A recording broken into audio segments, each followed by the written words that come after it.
আপনি কি ভাবছেন ফাস্ট চার্জিং আপনার ফোনের ব্যাটারি নষ্ট করে দিচ্ছে? আজকে আমরা জানবো এই জনপ্রিয় প্রশ্নের আসল উত্তর। ফাস্ট চার্জিং কি? ফাস্ট চার্জিং মানে হলো হাই ভোল্টেজ আর হাই কারেন্ট দিয়ে ব্যাটারিকে দ্রুত চার্জ করা। এতে সময় বাঁচে, কিন্তু প্রশ্ন হলো এতে কি ব্যাটারি কোনো ক্ষতি হয়? অনেকেই মনে করেন ফাস্ট চার্জিং ব্যাটারি আয়ু কমিয়ে দেয়, কিন্তু বাস্তবে আধুনিক স্মার্টফোনে আছে ব্যাটারি ম্যানেজমেন্ট সিস্টেম যা অতিরিক্ত তাপ বা ভোল্টেজ নিয়ন্ত্রণ করে। তাই সঠিক চার্জার ব্যবহার করলে ক্ষতির সম্ভাবনা কম। তবে সাবধান, আপনি যদি লোকাল বা নিম্নমানের চার্জার ব্যবহার করেন অথবা চার্জিং এর সময় গেম খেলেন তাহলে অতিরিক্ত তাপ ব্যাটারি আয়ু কমিয়ে দিতে পারে। এখন আমরা কথা বলবো আপনার ফোনের ব্যাটারি ভালো রাখতে চাইলে এই স্টেপগুলো ফলো করতে পারেন।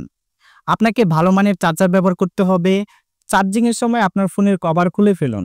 চার্জিং এর সময় ফোন অতিরিক্ত গরম হলে চার্জিং বন্ধ করুন এবং রাত্রে ফোন চার্জ দিয়ে ঘুমানো এড়িয়ে চলুন। আপনার ফোনের ব্যাটারি নিয়ে কোনো ভুল ধারণা থাকলে অবশ্যই কমেন্টে জানাবেন। নতুন ভিডিও পেতে চ্যানেলটি সাবস্ক্রাইব করে রাখবেন। তো সবাই ভালো থাকুন এবং সুস্থ থাকুন। দেখা হচ্ছে নতুন ভিডিওতে।